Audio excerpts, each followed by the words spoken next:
Hello दोस्तों, स्वागत है आपका कॉमर्स एकेडमी के यूट्यूब चैनल पे। दोस्तों, आज का जो क्लास है वो बिजनेस एनवायरनमेंट का सेकंड पार्ट है। आज के क्लास में हम लोग डिस्कस करेंगे न्यू इकोनॉमिक पॉलिसी यानी नई आर्थिक नीति, लिबरलाइजेशन यानी उदारीकरण, प्राइवेटाइजेशन यानी निजीकरण और ग्लोबलाइजेशन यानी वैश्वीकरण के बारे में चर्चा करेंगे। चलिए हम लोग अपने पहले टॉपिक की तरफ बढ़ते हैं।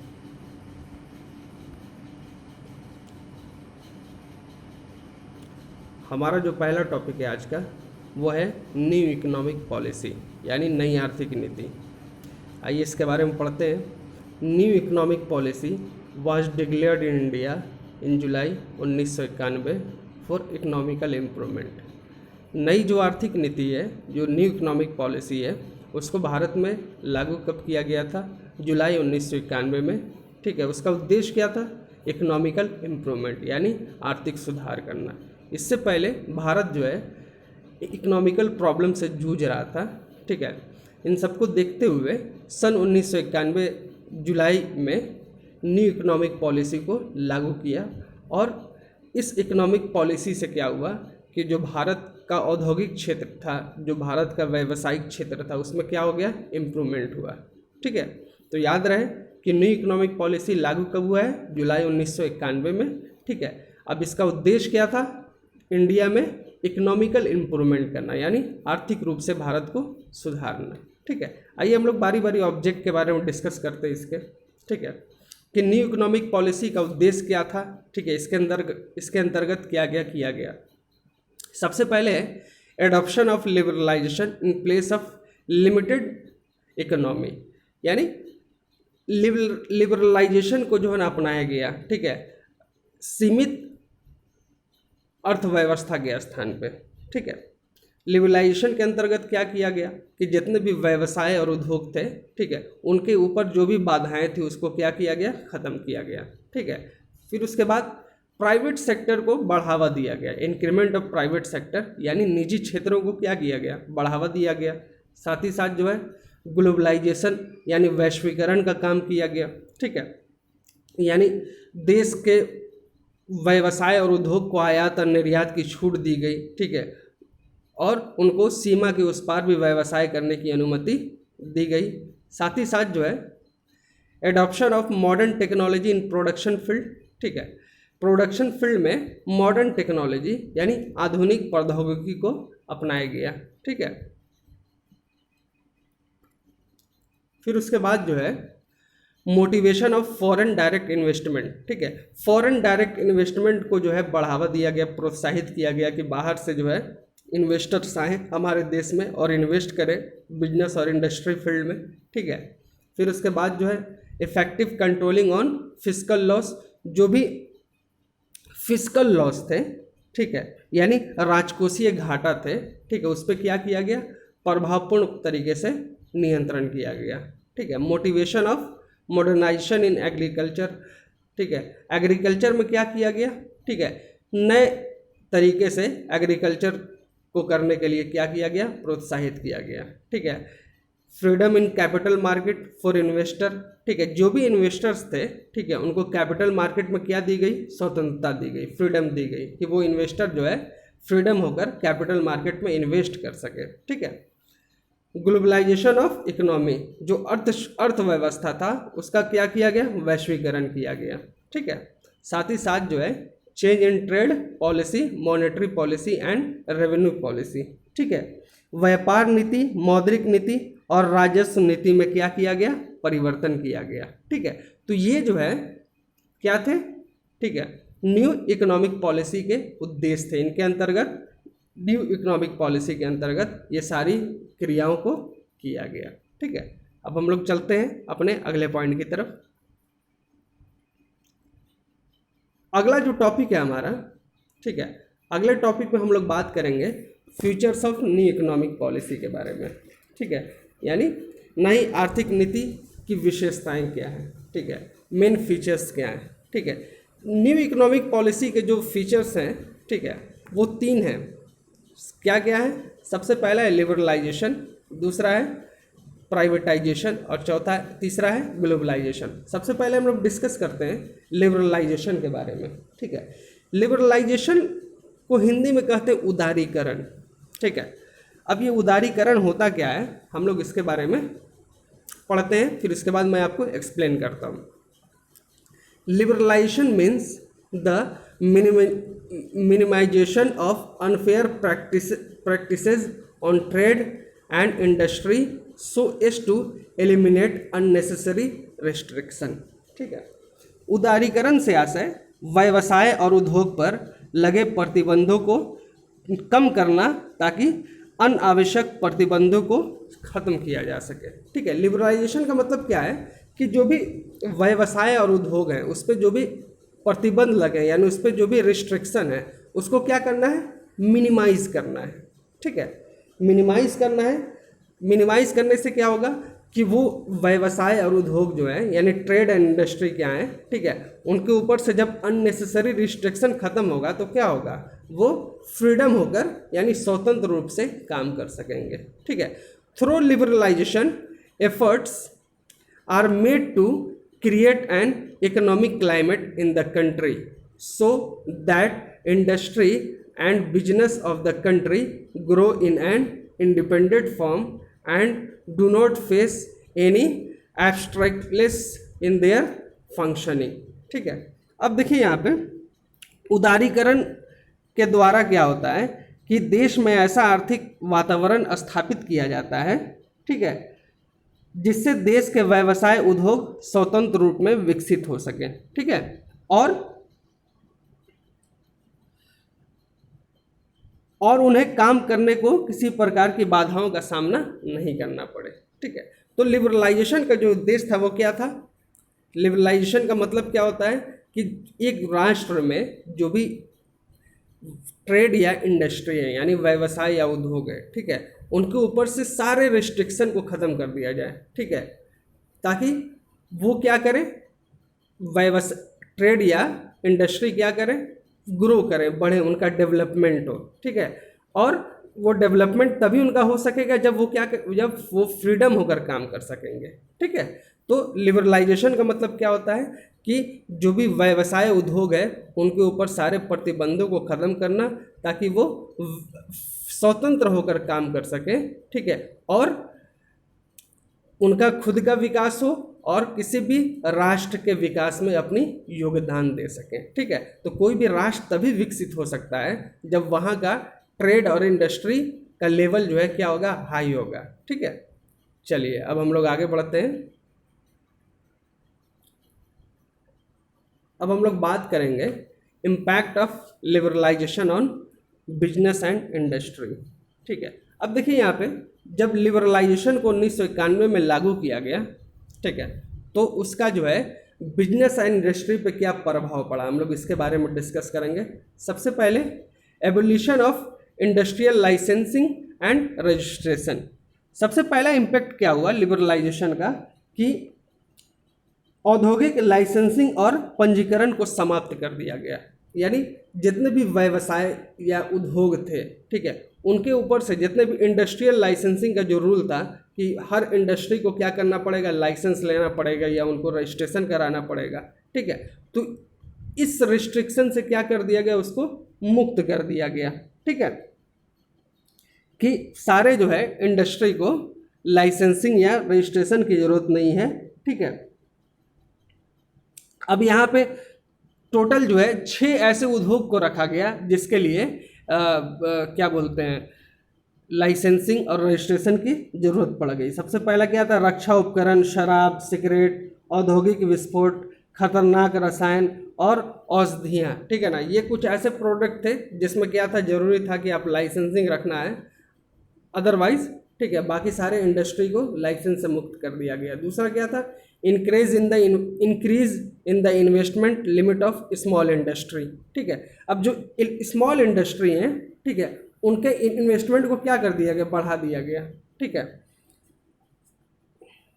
अब यहाँ पे जो स्मॉल इंडस्ट्री थे, ठीक है ना, पहले कितना था, पहले जो है उनकी जो सीमा थी वो कम थी, ठीक है, उनके इन्वेस्टमेंट या उनके कैपिटल के लिमिटेशन को बढ़ाकर जो है कितना कर दिया गया, ठीक है, 1 करोड़ कर दी गई।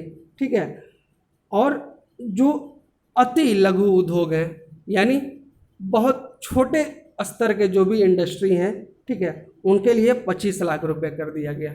तीसरे पॉइंट की तरफ बढ़ते हैं, फ्रीडम फ्रॉम इम्पोर्ट टेक्नोलॉजी। ठीक है, उदारीकरण के माध्यम से, ठीक है, व्यवसाय को ये अनुमति दी गई कि वो टेक्नोलॉजी को क्या कर सकते हैं, इम्पोर्ट कर सकते हैं, यानी प्रोडक्शन के लिए बाहर से क्या कर सकते हैं, टेक्नोलॉजी मंगा सकते हैं। चौथा क्या था, freedom of expansion of industry. ठीक है, कि उद्योग के विकास विस्तार में स्वतंत्रता, यानी उदारीकरण के माध्यम से ये परमिशन दी गई हर इंडस्ट्री को कि वो अपने स्तर पे अपने इंडस्ट्री का क्या कर सकते हैं, एक्सपेंशन कर सकते हैं, यानी उसको उसका विस्तार कर सकते हैं, उसका विकास कर सकते हैं। ठीक है, अगला पॉइंट क्या है, freedom to import capital goods. ठीक है, अब जो भी कैपिटल गुड्स हैं, ठीक है, उसके लिए फ्रीडम दिया गया कि वो इम्पोर्ट किया जा सके। ठीक है, क्या किया जा सके, आयात किया जा सके। अब यहाँ पे जो है कैपिटल गुड्स में जैसे जो है ना मशीनें हैं, ठीक है, प्रोडक्शन के लिए जो भी सामग्री का इस्तेमाल किया जाता है उसको आप बाहर से मंगा सकते हैं। ठीक है, फिर उसके बाद free determination of interest rate. ठीक है, अब यहाँ पे जितने भी बैंक थे, ठीक है, उन बैंकों को ये अनुमति दी गई कि वो अपने हिसाब से जो है इंटरेस्ट रेट, यानी ऋण पर वो अपने हिसाब से इंटरेस्ट रेट तय कर सकते हैं, यानी जितना वो लोन दे रहे हैं उस लोन पे कितना इंटरेस्ट होगा, ठीक है, बैंक अपने हिसाब से तय कर सकता है। अगला क्या है, expansion to 100% export oriented industrial units. अब जो इंडस्ट्रियल यूनिट्स थे, ठीक है, उनको ये अनुमति दी गई कि वो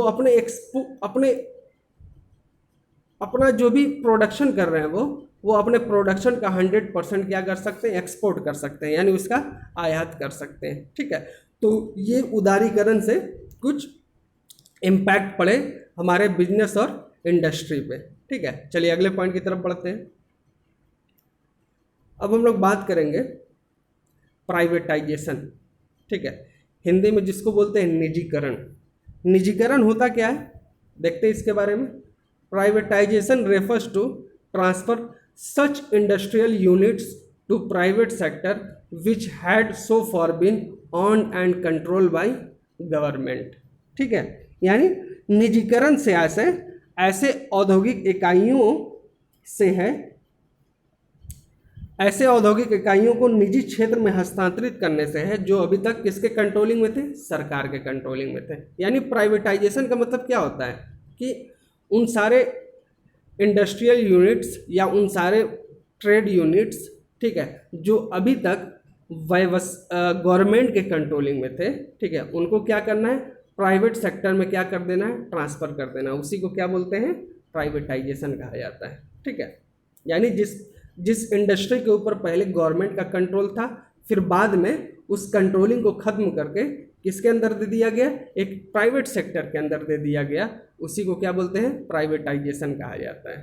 ठीक है, चलिए अब देखिए पब्लिक सेक्टर, और थोड़ा मैं एक्सप्लेन कर देता हूँ पब्लिक सेक्टर और प्राइवेट सेक्टर। ठीक है, दोनों में फ़र्क क्या होता है। देखिए पब्लिक सेक्टर जो होता है, पब्लिक सेक्टर किसे कहते हैं, ठीक है, किसी भी इंडस्ट्री पे या किसी भी बिजनेस पे, ठीक है, अगर गवर्नमेंट का 51% शेयर है, यानी मोर देन 50% शेयर है, कम से कम 51% या उससे ज़्यादा अगर शेयर है, ठीक है, तो वो क्या कहलाता है, पब्लिक सेक्टर कहलाता है। उसी तरह किसी भी इंडस्ट्री या किसी भी बिजनेस पे अगर किसी भी निजी व्यक्ति का, ठीक है, या किसी भी जो है ना प्राइवेट सेक्टर का मोर देन 50% शेयर है, यानी कम से कम 51% या उससे ज़्यादा, ठीक है, अगर किसका कंट्रोलिंग है, प्राइवेट सेक्टर का है, ठीक है, प्राइवेट निजी व्यक्ति का है, तो क्या कहलाएगा, वो प्राइवेट सेक्टर के अंतर्गत आएगा। ठीक है, चलिए हम लोग बढ़ते हैं अगले पॉइंट की तरफ। अब देखिए यहाँ पे प्राइवेट सेक्टर है, उसका क्या इम्पैक्ट पड़ा है बिजनेस और इंडस्ट्री पे। Impact of privatisation on business and industry. अब देखिए यहाँ पे क्या क्या प्रभाव पड़े हैं प्राइवेटाइजेशन से बिजनेस और इंडस्ट्री पे, हम लोग बारी बारी से डिस्कस करते हैं। सबसे पहला जो है डिसइन्वेस्टमेंट पॉलिसी, यानी विनिवेश की नीति। ठीक है, अब देखिए यहाँ पे, अब पहले क्या था, प्राइवेटाइजेशन से क्या हो गया कि जो भी प्राइवेट सेक्टर्स थे उसको जो है ना क्या किया गया, ये अनुमति दी गई कि वो ज़्यादा से ज़्यादा जो है इन्वेस्टमेंट कर सकें। ठीक है, उनको यानी मोटिवेट किया गया। ठीक है, साथ ही साथ जो है जितने भी प्राइवेट सेक्टर थे उनको इन्वेस्टमेंट के लिए क्या, उनकी इन्वेस्टमेंट रेट में बढ़ावा किया गया, यानी प्रोत्साहित किया गया जितने भी प्राइवेट सेक्टर थे कि वो ज़्यादा से ज़्यादा इन्वेस्टमेंट करें। और ये प्रयास किया जाने लगा कि जितने भी इंडस्ट्रियल सेक्टर्स हैं ज़्यादा से ज़्यादा उनका क्या हो सके, प्राइवेटाइजेशन हो सके। ठीक है, तीसरा क्या है, contraction of public sector units.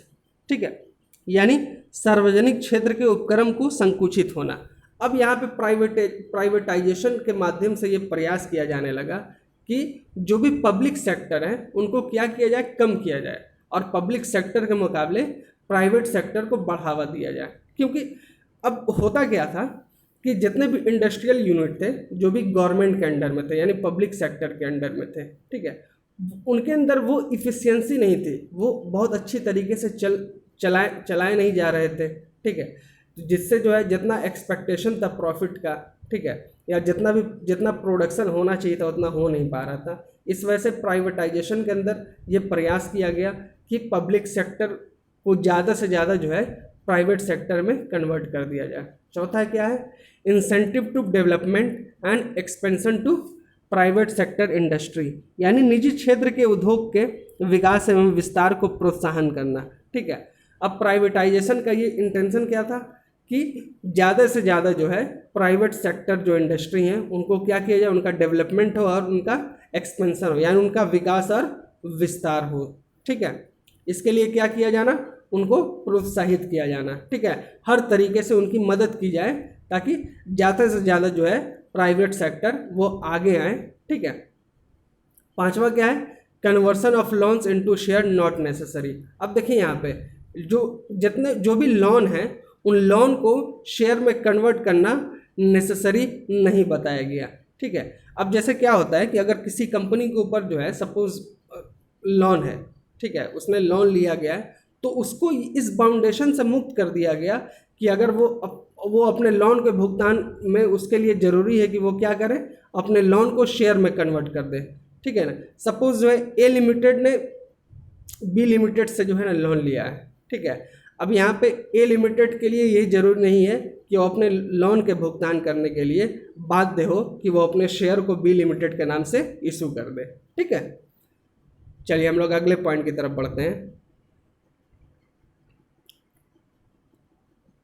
हमारा जो अगला पॉइंट है वो क्या है, ग्लोबलाइजेशन यानी वैश्वीकरण।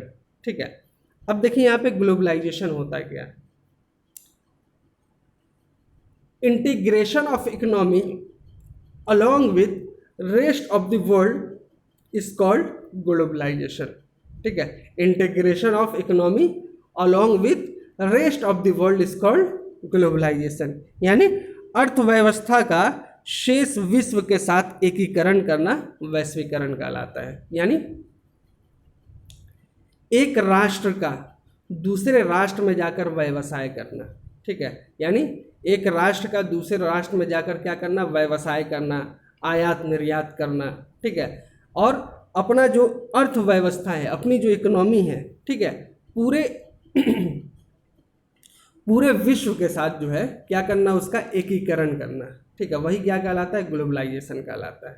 ठीक है, अब ये ग्लोबलाइजेशन को जो है भारत में बढ़ावा कब दिया गया, 1991 में, जब न्यू इकोनॉमिक पॉलिसी आई। तो वहाँ पे जितने भी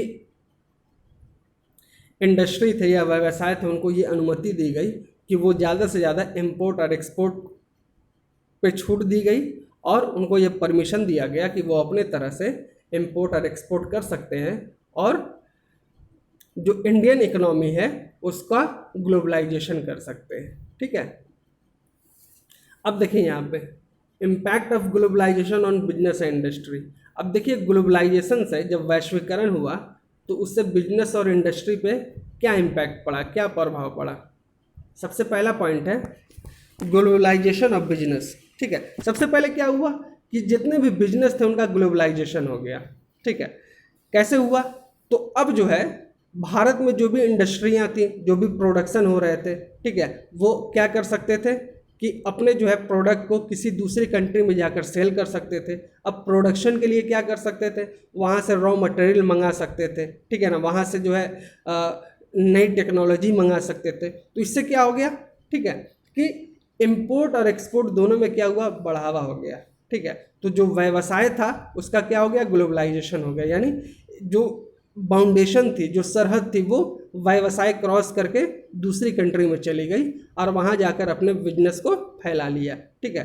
तो क्या हुआ कि सबसे पहले व्यवसाय का क्या हो गया, वैश्वीकरण हो गया, ठीक है। दूसरा क्या है, ग्लोबलाइजेशन ऑफ इन्वेस्टमेंट। अब देखिए जब व्यवसाय का वैश्वीकरण हुआ तो साथ ही साथ जो है जो निवेश थे उसका भी वैश्वीकरण हो गया, ठीक है। इससे क्या हुआ कि जो बाहरी इन्वेस्टमेंट है, सबसे पहले फॉरेन डायरेक्ट इन्वेस्टमेंट को बढ़ावा मिला, ठीक है। दूसरी कंट्री वाले भारत में आकर क्या करने लगे, इन्वेस्ट करने लगे यहाँ के जो है इंडस्ट्री या बिजनेस पे, ठीक है, या बाहर की कंपनियां जो है ना यहाँ आकर इन्वेस्ट करने लगी, ठीक है। अब इंडियन कंपनी थी वो भी जो है इंडिया से बाहर जाकर इन्वेस्टमेंट करने लगी, ठीक है। इंडियन कंपनी भी इंडिया से बाहर जाकर अपना बिजनेस करने लगी। तो क्या हो गया, इन्वेस्टमेंट का उसका भी ग्लोबलाइजेशन हो गया, ठीक है, वैश्वीकरण हो गया। साथ ही साथ ग्लोबलाइजेशन ऑफ कैपिटल, ठीक है। तो अब यहाँ पे पूंजी का भी क्या हो गया, वैश्वीकरण हो गया, ठीक है। अब इससे क्या हो गया, ग्लोबलाइजेशन ऑफ कैपिटल से क्या हो गया कि जो भी भारत में जो विदेशी पूंजी जो थी यानी फॉरेन कैपिटल है वो जो है ना तेज़ी से आने लगे, ठीक है। साथ ही साथ जो है अब फॉरेन कैपिटल के आने से क्या हुआ, इंडस्ट्री और जो बिजनेस का फील्ड है उसमें क्या हो गया, डेवलपमेंट होना शुरू हुआ, लोगों के लिए रोजगार के अवसर मिलने लगे, ठीक है। तो ये जो है एक इम्पैक्ट था ग्लोबलाइजेशन का बिजनेस और इंडस्ट्री पे, ठीक है। तो ओवरऑल न्यू इकोनॉमिक पॉलिसी ने, ठीक है, एक रेजोल्यूशन लाया था इंडिया के इंडस्ट्रियल एंड ट्रेड फील्ड में, ठीक है, जिससे भारत का बहुत डेवलपमेंट हुआ था, खासकर इंडस्ट्रियल एंड बिजनेस फील्ड में, ठीक है। तो फ्रेंड्स आज के क्लास में बस इतना ही। कल मैं फिर हाजिर होऊंगा एक नए टॉपिक के साथ। तब तक अपना बहुत बहुत ख्याल रखिएगा आप। Thank you.